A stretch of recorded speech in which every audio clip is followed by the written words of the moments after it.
welcome to our second podcast, Brighter Horizons Back by again. Solarglide. So we're back again. The last podcast was really good and we really enjoyed it, and now we're going to dig a little bit deeper into what we do as a business, and the service is one of the key areas that we're going to discuss today. So just to introduce myself, I'm Paul Pringle. I'm the Managing Director at Solarglide Limited. I'm Andrew Payne. I am a projects manager at Solarglide, so all the projects and sort of install work, service work come through sort of my end, which leads me on to... My name's Michael and I'm one of the service engineers. So yeah, nice to be here. Again, really excited to be here again. And we're going to be talking specifically about service and commissioning.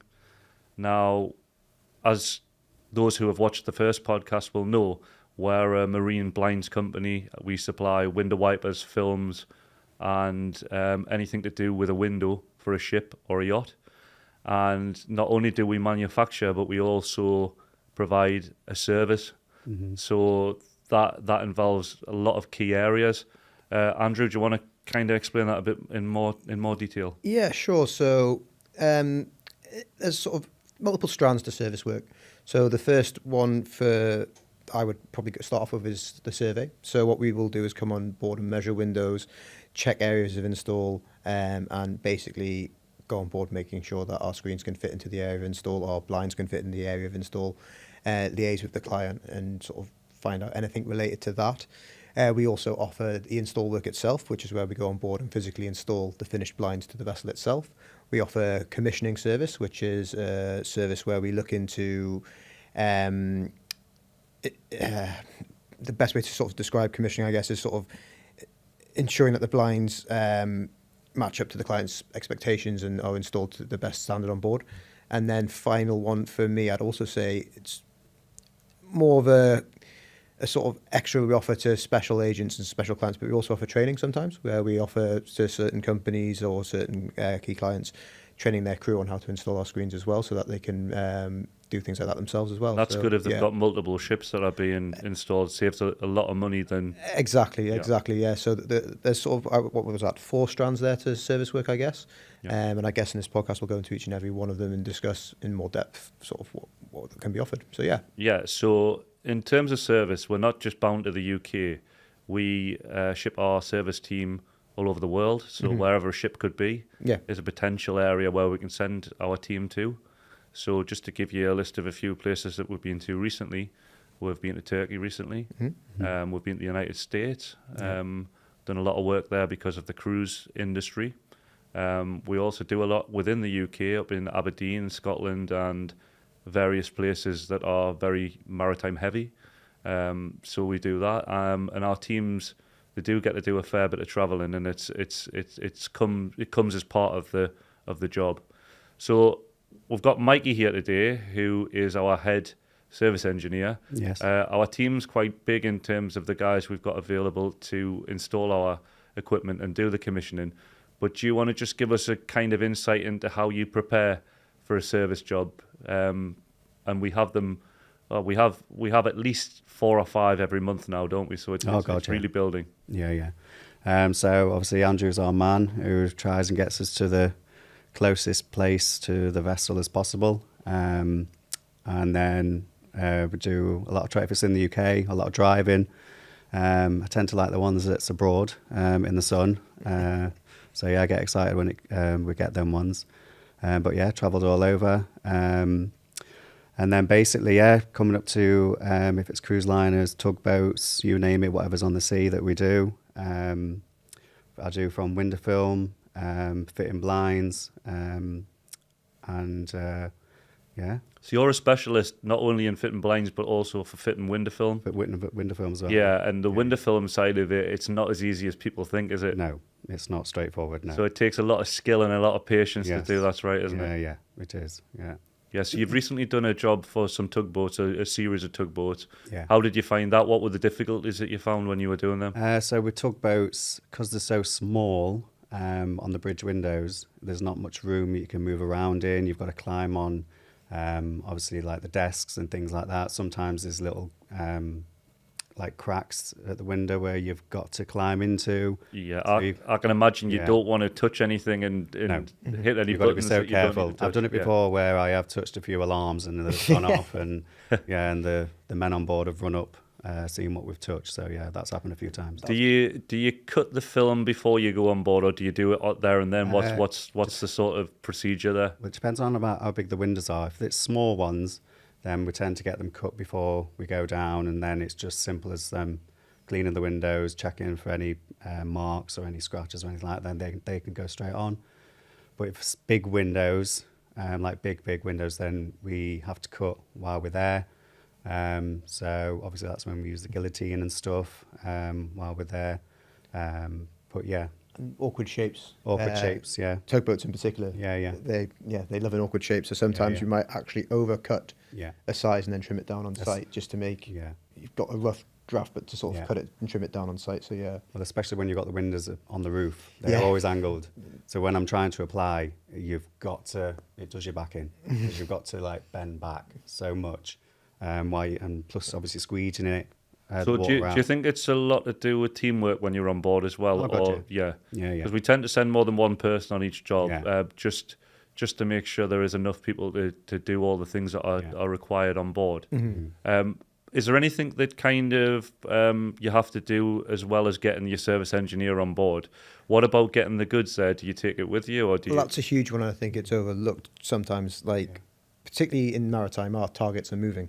Like these vessels move all around the world, so you've got to ensure that the hard goods have arrived on board, because it's not exactly the sort of stuff you can take with you in the airport. No. It's not carry-on luggage, No. So we've got to make sure we can ship it, particularly for the really big orders, and make sure it arrives on board the vessel well before the install team have even got there, just to make sure. And then from there, you also have the logistics of making sure that the goods are ready for the install team arriving, because basically, from both our perspective and the client's perspective, you want that install to go as smoothly as possible. Yeah, so sometimes timescales are so small, aren't they, that you really are pushing it to get stuff there before the actual engineer turns up. Exactly, so it's got to be as streamlined as possible for everybody's interests, really, so goods available, ready for the guys to get straight to work as soon as they arrive on site. That's brilliant. I've been on some recent survey jobs myself, just because there's been some huge projects come up, and I always like to go on board. Even though I'm the managing director, I like to go firsthand to see some of the service jobs, because there's no better way than going on board to find out some ways that you can improve the things that you do in terms of service. There's always things you can do to make things better, and being there firsthand, I think really makes a difference, because you spot stuff, or we could do this, we could make the boxes more visible so people can find them. There's been a few times, especially on cruise ships, where the ship is huge, trying to locate the blinds that are on board, and trying to find the right staff that know where they are. And you might think, oh, we can't find them, but they're actually tucked away at the back of a warehouse, or they're tucked away in the stores, or down in the staff areas of the vessel, and that sometimes takes a lot of time to locate them. The other thing that we're doing at the moment is not only installing manual blinds, but we're also installing motorized blinds on board.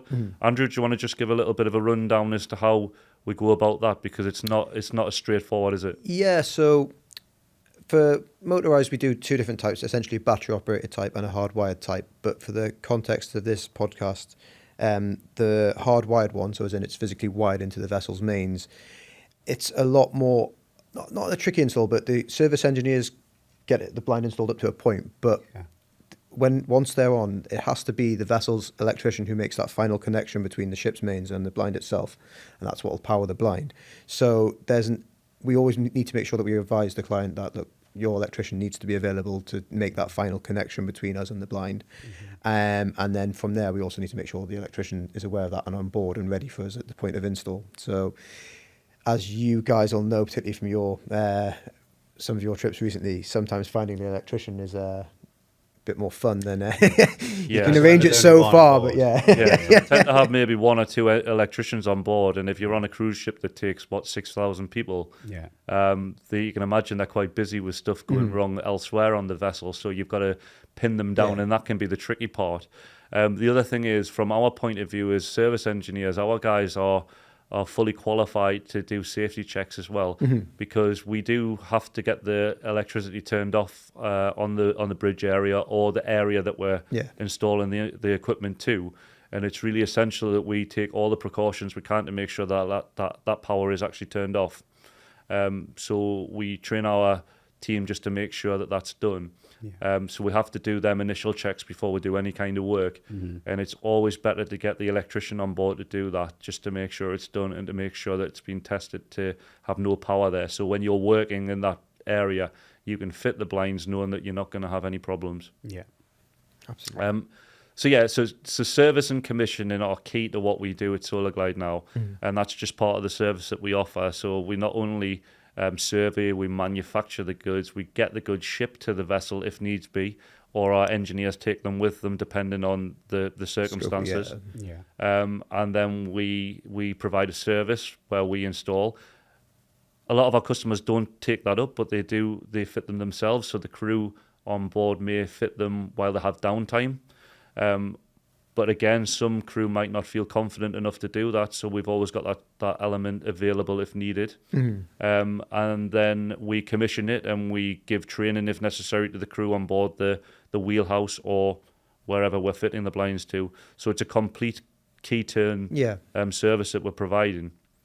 We have a lot of fun, and we've had a lot of different scenarios crop up. So lots of things happen, doesn't it, when you're on board, that you might not have envisaged happening. So you could miss a flight, you could be a delay to the ship. The ship may not turn up when it was intended to. Happens all the time. Area of installs got. Do you want to, Andrew, just mention about deadlines in terms of some of the realistic and unrealistic deadlines that you sometimes have with service? Yeah, so I mean, essentially there's two types of the way we would do service. You have service when the vessel's in service, so the vessel is still functioning as a vessel, as in a cruise ship is still going between point A and point B.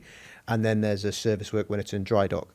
Now, it depends on the scope and the size of the job, but dry dock, when the vessel's sort of out of service and in a dry dock period, is typically the perfect chance for installation because it offers us a free run at the project itself. We have full access to the vessel and we can get all sorts of aspects of work done and get everything shipped to it. We can also do it when the vessel's in service as well, but that does add a time constraint to it, which is what you've sort of pointed to there. Time constraints, always it depends on the size of the job and what the client's expectations are and where it is, crucially as well, because not everywhere has direct flights. We have to sort of travel about the place to get there. So we just need to make sure that those expectations are managed realistically and that we can get the work done. And that's where sort of my job's coming in to sort of advise on that and sort of speak to them and liaise with them about that we can do it in this time frame. So normally what I would ask for is, particularly for a cruise vessel, is its itinerary. And I can reverse engineer from where this vessel is, where's going to be the best place to do this install. Say if it's got 2 days in Barcelona, well, there's direct flights from Newcastle to Barcelona, so that makes everyone's life a bit easier to get to. It keeps the price down for the client and also allows us a full scope of work to get on board and get the job done. So there's a lot of logistics involved in service work and working things out like that. So the other thing I want to mention just is preparation. I think preparation is really key. Mikey, what do you do in terms of preparing? Is there certain spares that you have to make sure you have? Do you kind of look at the project itself and then work out what you need to take? Because with the best will in the world, you may find that you're missing a few parts or whatever, and you've got to make sure you've got plenty. Is that right? Yeah. We always make sure we've got plenty now. We're just looking to what we're fitting, because obviously we do all different types of blinds, don't we? So whatever we're doing on that day or for that vessel, then we'll make sure we've got loads for that job. And also the tools, making sure we've got all the tools available, because trying to find something on board's obviously difficult, isn't it? Yeah. Well, we had to, one job we needed a hammer, and trying to find someone with a hammer on this cruise vessel that was huge. It took about an hour just to find a hammer. So yeah, and that just eats into your time. It eats into your time. Yeah, that's it. So ensuring that. So the other preparation side that I want to talk about, and Andrew, you've probably had this firsthand as well, is making sure that our clients are prepared as well. So if we're going on board to do something, and we tend to, what we've learned over the years is to kind of steer away from doing an install on a cruise ship when the vessel's actually moving. We prefer to do it in dry dock or when the vessel's in port. Yeah. And we've tried it a few times where we've been on board when there's been passengers on board and when it's been moving. And we've got to the point where it's just unmanageable, and it's not ideal. So what you don't want is to have 100 people watching you do a job in a public space, for instance, while you're trying to do a job. And recently we were doing a job and that circumstance happened, and we had passengers that had had a few drinks coming over critiquing, oh, you could do this in this way, or you could do this in a different way. And you kind of don't want that when you're trying to get on with work. So dry dock, for instance, where you go into a dry dock situation where there's lots of other vendors on board doing lots of other jobs, that's the ideal scenario. There's been a few times as well where I've been on cruise ships fitting blinds into cabins when there's been passengers on board. And they come in, they've had a few drinks, and then they'll sit and they'll talk to you while you're trying to do a few jobs, and it's just not the best scenario. It's nice to chat to everybody and that sort of thing, but when you're trying to do a job and you've got a time blinds, and you've got a time scale to sort of match, it can be difficult. Well, that happened with me, didn't it? When we did a vessel and we had like a 2-day time frame to do it. But then when we got on board, this is when you don't expect stuff. You think it's just going to be plain sailing. And we got on, we could only do the day shift staff. And then obviously we had to wait for the nighttime staff to get up. So it took like 4 or 5 days. Yeah, because you're restricted to certain areas. Yeah, we weren't allowed in, yes. But we weren't told that until we got on the vessel. So again, you just never know until you get on. Yeah. That's a good thing about service as well, though. What our team, you, Mikey, and all the rest of the guys do, you always feedback stuff that can be done better, and that's really good because we always take that on board as part of our quality system. Yeah, and we make sure that's integrated. So every time we go back on board, we learn something new. Yeah, and it's become such a smooth, slick operation now since we've started doing that. And it has to be, and it's just getting the basics. So, for instance, ports by themselves are huge. Just getting a simple thing like the berth number, making sure where what we need for the security clearance and that the security is where we're coming. Just making sure all those little potential bumps in the road are all ironed out so we can just get on board and get as soon as possible onto it.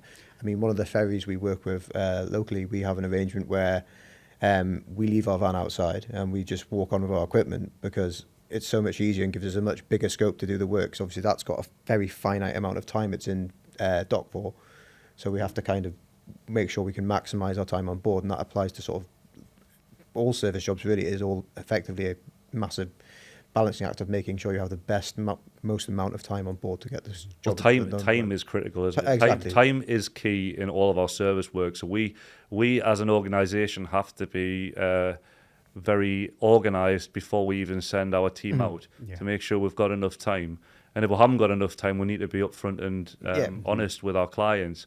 We're very good at estimating how long something will take, but sometimes an easy job, what I find is an easy job tends to be difficult sometimes, and the ones you think that are going to be really difficult turn out to be a lot quicker or easier than you thought, don't they? Yeah, so for instance, you might think a cruise vessel of 50 plus windows is going to be the one that is the real head scratcher, but it turns out things like tugboats, because the space is so limited, they're actually the ones that tend to be a bit more, what do we need to do here? And you've got to find them first as well, because there's so many when you arrive. Yeah. It's like, which one is it? Because they all look the same. Exactly. And also there's the other point as well, that the tighter the space on board, and this not always accurate, but the tighter the space on board, the more interesting the install can become. And sometimes you need to think out the box. So sometimes we've had to put a wooden batten on the window because the wiper mechanism was going to be in the way of where the solar screen was, and it would clash. So you have to think out, how can I push this? How can I work with this to make the install work? So we've had to put battens or extension brackets in place just to bring that screen forward so we can make sure that the solar film runs properly and doesn't get in the way of the area of install. So it's a lot of thinking on your head like that. I mean, you're probably a better position to sort of advise on things like that. But So from a survey point of view, the good thing about our service engineers going on board to carry out a survey is that if you've got any sort of doubt about taking measurements on board, or you're a little bit unsure if you're going to get it right, because sometimes some of these windows, they're angled, they look like a rectangle, but they're not a rectangle. It's getting the angles right, it's getting the how the blind is going to sort of fit on the window, how it's going to pull down.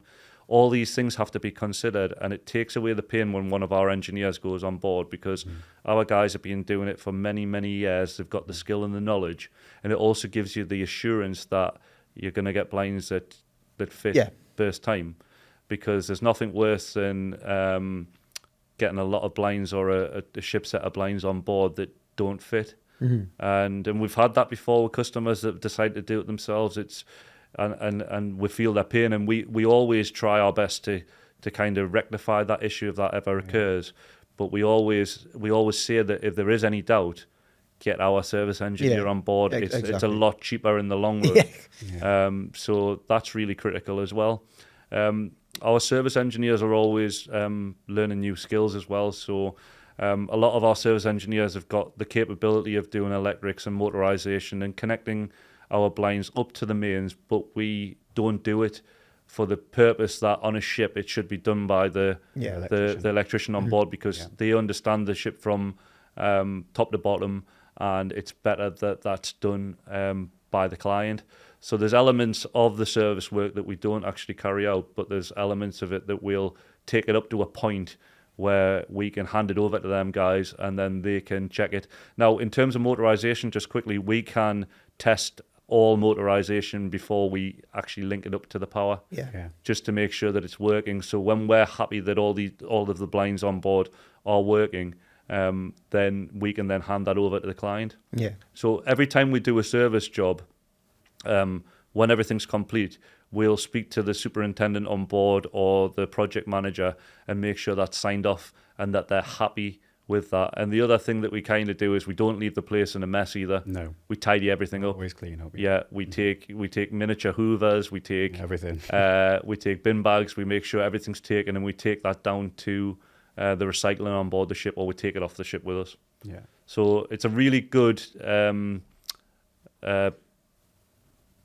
situation when we're on board, because we not only provide the manufacturer, like I said, we actually provide a service from start to finish. Yeah. And I think that really fits well with ship owners and ship managers that have got a million other things to do on board. Is there anything else that I've kind of missed there on the service side, Andrew?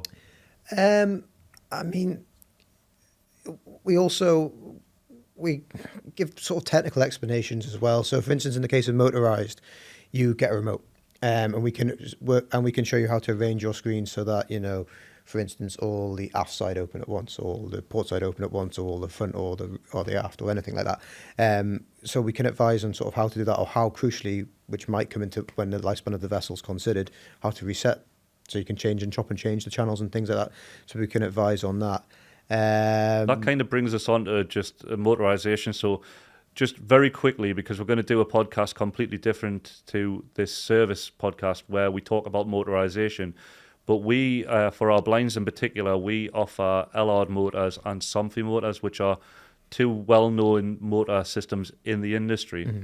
But just as part of the skill set of our service team as well, we also repair and swap out motors that are third party. So motors that we don't sell or supply with our own blinds, we can do that on other people's blinds as well. So that's other motors that may be used by clients or have been in place for a long time. Yeah. If we can make them motors work or reset them and get them back to the point where the blind's operating, we will do that. I mean, that also leads us into repair work, which is kind of a variant of install work where we can go on board and repair blinds. Mm-hmm.